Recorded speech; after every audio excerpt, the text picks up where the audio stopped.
Nova Solis floated silently above Earth. The colony had once shined like a beacon in the black sky. Now it was flickering, dim, tired, and running out of time. Inside the engineering dome, Mara Ilan sat alone. Her dark hair was tied back, her eyes fixed on a flickering screen. Code scrolled past in green lines. Static buzzed softly through the old speakers. She leaned in closer. There it was again, a pulse, a signal. It repeated every 12 seconds. She tapped a few keys, isolating the frequency. It didn't match anything in the current system. It wasn't a glitch. It was coming from Earth. Mara stood up quickly, her heart beating faster. Most people had stopped listening to Earth long ago. The planet was dead. Dry oceans, poisoned skies, and broken cities. But this signal, it was real, and it was calling. Later that day she walked into the council room. 5 members sat at a round table, with Commander Rex Voller at the head. He wore a clean, dark uniform. His eyes were sharp, cold.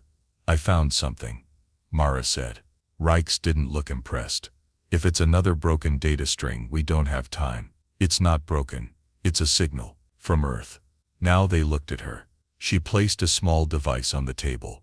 A soft beep played, the same pulse, clear and steady. "It repeats every 12 seconds, she continued. "It matches old Earth code. Pre-collapse. Possibly part of the ARC device system." Whispers spread through the room. Rex raised his hand. Silence. "The ARC devices are a myth," he said. "Old stories. Rumors." "They were real," Mara insisted. "Earth scientists built them during the collapse. They were meant to protect what was left. Restore it. This signal, this could be one of them waking up." Rex leaned back in his chair. "And what would you have us do? Send our last working shuttle on a wild chase? Waste power and people on a fairy tale?" "This isn't a tale. It's a chance," she said. "We're losing oxygen. Our crops are dying. Nova Solis can't last another year. If we activate the ARC, if it still works, we might survive." Reich stood slowly. "My priority is Titan. We're launching the Exodus mission in 6 weeks. You're chasing ghosts, Mara. Focus on repairs, not stories." She said nothing more. But inside, her decision was already made. That night, Mara returned to her private lab. The signal kept pulsing. She opened her hidden cache of tools. Old maps, a portable scanner, a worn shuttle access card. Her hands trembled, but not from fear. The colony was dying. The commander was blind. But Earth was calling, and Mara was going to answer. The hangar was quiet at night. Most people were asleep or too tired to care.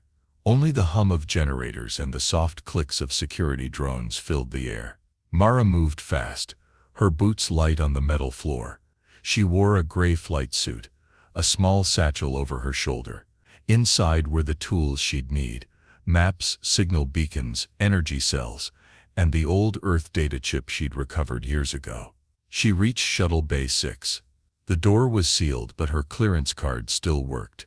A soft beep, a hiss of air, and the door slid open. The shuttle, Orion 3, sat in the dock. It was old, scratched, and long unused, but Mara had been fixing it in secret for months, just in case. Footsteps echoed behind her. She turned. "Thought you'd leave without me." It was Taran, her closest friend and a systems tech. He was tall, lean, with sharp eyes and a permanent smirk. Behind him were 2 others, Lena, a power engineer, and Juno, a medic. "You all came?" Mara asked. "You said Earth might be alive," Taran said. "That's worth the risk." Mara smiled. "Then let's go." Inside the shuttle, Lena powered up the controls. Lights flickered, then glowed steady. The engines whined, hungry but ready. Mara sat at the pilot's chair. She had trained years ago, but never flown solo. Her hands moved quickly, running pre-launch checks. Her heart pounded, but her mind was clear. "This is a one-way trip," she said. "No backup, no rescue." "We know," Juno said. "Let's make it count." Mara nodded. The hangar doors opened. Orion 3 launched quietly into space, slipping past Nova Solis's defense systems. No pursuit. The stars stretched out ahead. Below the planet loomed, huge, brown and broken, Earth. As they entered the atmosphere, the shuttle shook. Red warning lights flashed. Heat pressed against the hull. Stabilizers holding, Lena said. Barely. The clouds below were thick, dark and violent. Mara gritted her teeth, guiding the shuttle through with careful hands. After long minutes of turbulence, they broke through. Everyone stared. Beneath them lay the ruins of a once great city. Crumbled towers, dry riverbeds, roads buried in ash. But one thing stood out. A faint blue light, glowing from deep within the ground. A beacon. The signal's coming from there, Mara said. She set the shuttle down near the edge of the ruins. Dust flew in all directions. The engines cooled, groaning like old bones. They stepped outside. The air was dry but breathable. The ground was cracked. Dead trees stood like skeletons. But that light, it pulsed like a heartbeat. Earth's dead, Taran whispered. But something's still alive. Mara turned to the others. We find the source, we activate the ark. We bring hope back. No one spoke, but all followed her as she led the way into the ruins. Beneath the silence, the signal continued to pulse. The ruins of the old city were silent. Mara and her team moved slowly, careful not to trip over broken stone and twisted metal. The air smelled of dust and time. The buildings around them were empty shells. No glass in the windows, no doors, no signs of life. But the blue glow grew stronger with each step. Juno held a scanner in her hand. Signals coming from below. Maybe 200 meters underground. An old bunker? Taran asked. More than that, Mara said. The ark devices were hidden deep, built to survive anything. They reached what looked like the remains of a tower base. Rubble covered the ground, but under it, a faint circle of light glowed, a metallic hatch, half buried in ash. Mara brushed it clean. Symbols lined the edge, ones she had only seen in old data files, not standard Earth tech. Something older, something different. Help me open it, she said. Together they pried at the edges. With a low groan, the hatch shifted. Then it slid open, revealing a dark tunnel leading straight down. Lina handed out lights. One by one they climbed into the tunnel.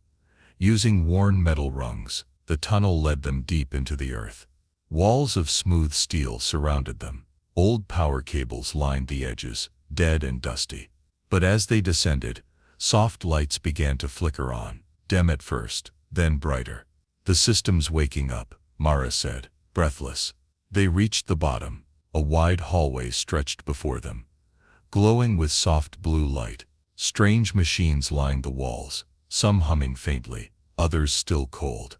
It's like a living system, Juno said. It knows we're here, Taran pointed ahead. There's a door. They approached it slowly. The door slid open without a sound, revealing a circular chamber filled with light. In the center stood a large device, shaped like a sphere, floating above a glowing platform. Lines of energy pulsed through it. The walls around the room were covered in screens, most cracked, but a few still working, showing images of forests, oceans and skies. This is it, Mara whispered. An arc node. She stepped forward. The device responded. A beam of light scanned her body, then shifted to soft green. It accepted you, Lina said. Mara reached out and touched the surface. The entire room came alive. Lights flashed. Machines rumbled. The air shifted.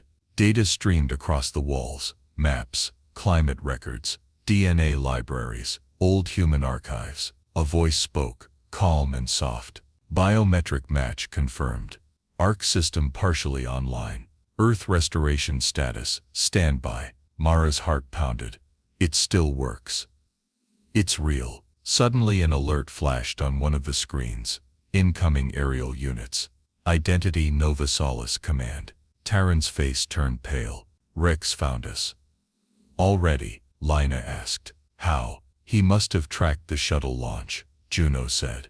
Or maybe someone reported us. Mara stepped back from the ark. We don't have much time. If Rykes shuts this down, he could destroy everything. Terran finished. They heard the distant rumble of engines above. Mara looked at the glowing device. We have to finish what we started, before he stops us. Outside, the earth stirred, quiet and waiting. Above the ruins, the sound of engines roared through the dusty sky. Nova Solis's military shuttle, black and sharp, lowered itself near the old city. A group of armored soldiers disembarked. At their front stood Commander Rix Voller. His face was hard, his eyes sharp. He looked down at the ancient ground with no emotion. "Find them," he ordered, "and shut it down." Deep underground, Mara and her team moved quickly through the arc chamber. "The system is still booting up," Mara said, fingers tapping a control panel, "but it's waking. Slowly." "Can we activate it fully?" Terran asked. "I think so. The arc holds climate repair systems, seed banks, power sources. If we get it online, it could heal Earth." Juno stood by the entrance. "We won't get the chance. Rix is coming." Lena checked her scanner. "They're almost here. Maybe 5 minutes." Mara stepped back from the console. She looked at her team. "We hold the chamber. Long enough for me to finish activation." "No weapons," Terran said. "We can't fight soldiers." "We won't fight," Mara replied. "But we can make them see." Moments later, the metal door slid open. Commander Rix walked in, flanked by 4 armed guards. He looked around the glowing chamber with a grim expression. "I warned you, Mara," he said. "You've risked our only future for this fantasy." "It's not a fantasy," she said. "It's real. The arc works." He didn't look at the device. His eyes stayed on her. "Even if it does work, Earth is lost. We have one working ship left. One chance at Titan. You've wasted it." "No," she said calmly. "You've given up.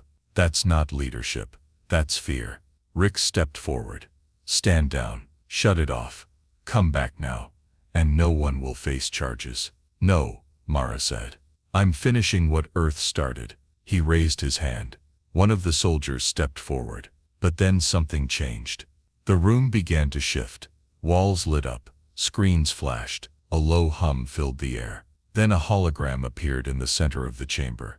A woman's image, wearing an old Earth scientist's uniform, looked around. "Welcome, Restoration Team. Arc Node 7 initiating Phase 1. Awaiting final command." Everyone froze. Rick stared at the hologram. "What is this?" "A message," Mara said. "From the past. From the ones who tried to save us." The hologram continued. "This arc was designed to rebuild the world after collapse. If you are seeing this, Earth's time is not over, but it needs your help." One of the soldiers lowered his weapon. "Commander, what if she's right?" Rix's jaw tightened. "Stand down." But the soldier didn't move. Another guard stepped away from him. "We've followed you this far, sir, but maybe this is the better way." Rix's voice turned cold. "Traitors." "No," said Mara.